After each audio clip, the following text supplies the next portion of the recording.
Hello, my name is Courtney Reed, and I'm the owner of Miss Is Clean. I want to say thank you so much to Dave and to Barstool Sports. What you are doing is so inspiring to me. It's encouraging and it builds my hope to see that people are banding together, they're supporting one another, they aren't waiting on the government to come in and save the day. That's the heart of an entrepreneur. And I feel like that's been my heart in starting my own business and in growing Mrs. Clean. I started because I didn't want to be capped. I wanted freedom in the way I spend my time and in the way that I worship and, the way that, I couldn't work on Sundays, and that's when church is, in other jobs. I wanted something I could build when I have a family one day and I'm able to pass it on, and something that can take care of my family. So that's my heart as an entrepreneur.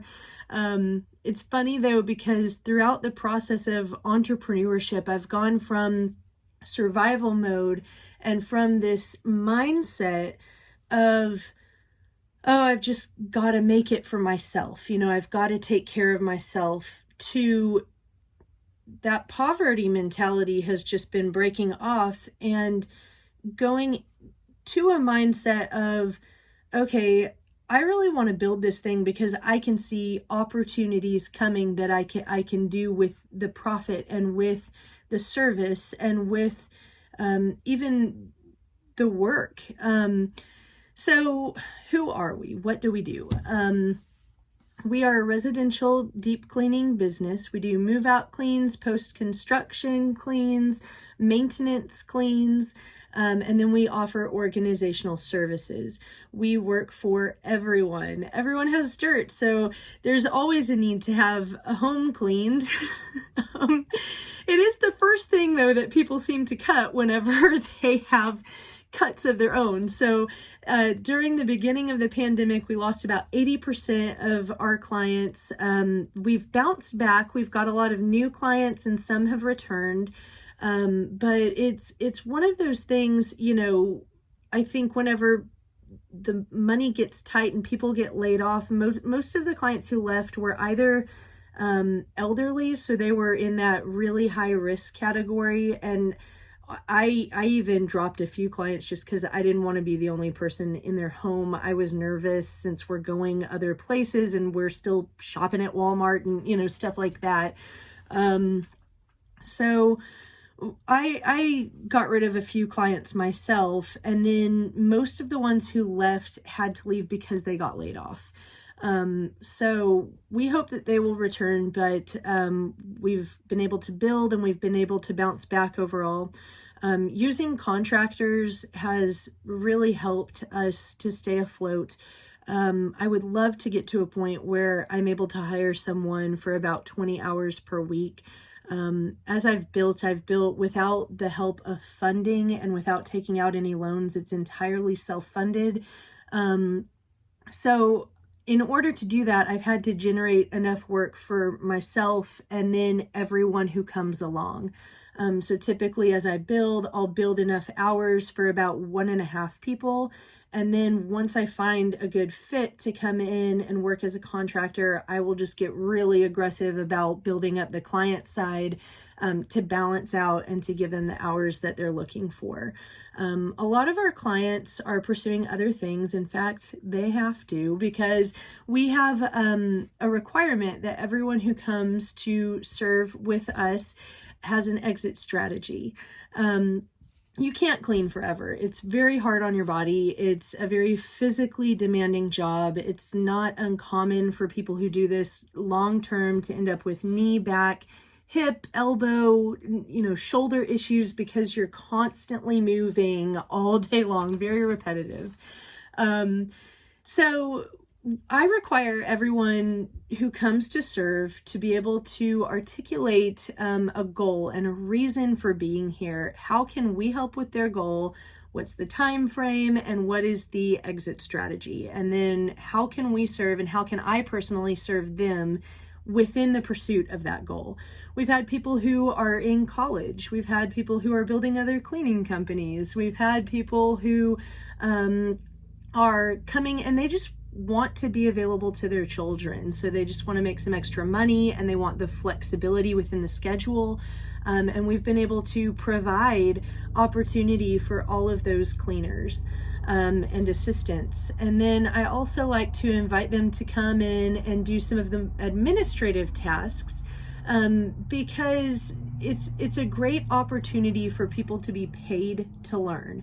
So, I'll have people do my QuickBooks and they can learn about the QuickBooks and the finance and everything. I've had several jobs where I was able to do administrative type tasks, and that's how I learned them. I didn't get a degree in business or even have a job in management or business or anything like that whenever I started. So I've looked for opportunities to learn while getting paid, and I try to provide that for the people who work for me. As far as the impact on our community goes, we buy time for our clients. We, through our service, we take that chore of cleaning.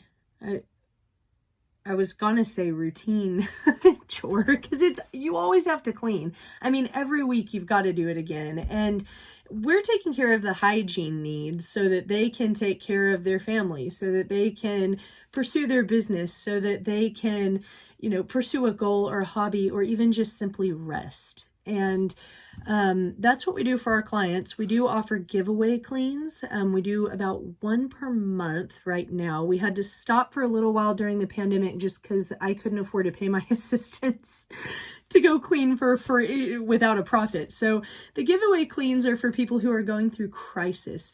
They are for people who are sick or who I wouldn't say that this is a crisis by any means, but a difficult life change like having a baby.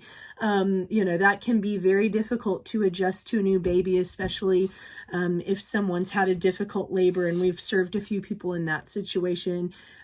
People who've had chronic illness, death in the family, things like that. So the cleaning really eases the burden through a very practical method of service. And we like to be there for people in our community in that regard. We also give 10% to another business that I'm starting. The 10% directly goes to feeding people who are in crisis. So once a month, I will take 2 days of the month and build a menu and then provide organic, healthy food free of preservatives to someone who is very sick and needs nourishment to be able to heal their body from chronic illness. That's called Forgiven and Free. And I'd eventually like to build that into a for-profit business so that we can use the profit to take on more people in need and cover their food for free of charge. So they don't have to worry about that since they have enough bills. If we are approved for the funding that you guys are offering, we're going to use it to build up our supplies, to invest in a new website and subscribe to the website. We're going to use it to build our marketing and to hire a bookkeeper and CPA. And then 10%, of course, is going to go into the Forgiven and Free to provide for the needs of the community, whether it be the free giveaway cleans and providing the money for the assistance for that. Because it's contract, they get paid out of the man hours. So their pay is already covered. Our need is primarily in the area of scaling the business and just staying afloat, just trying to get to that next level in the middle of a very difficult time to grow and scale. So thank you again for what you're doing. It's inspired so much hope in my heart, and I hope that we're approved, but even if we're not, I just bless you, and I hope that this really impacts a lot of businesses, that it saves businesses and keeps people afloat and inspires other people to do the same and to use their resources and what they've been given, whether it be actual money or whether it be a service or a talent or an idea, to bring this level of blessing into other people's lives. Thank you and have a great evening.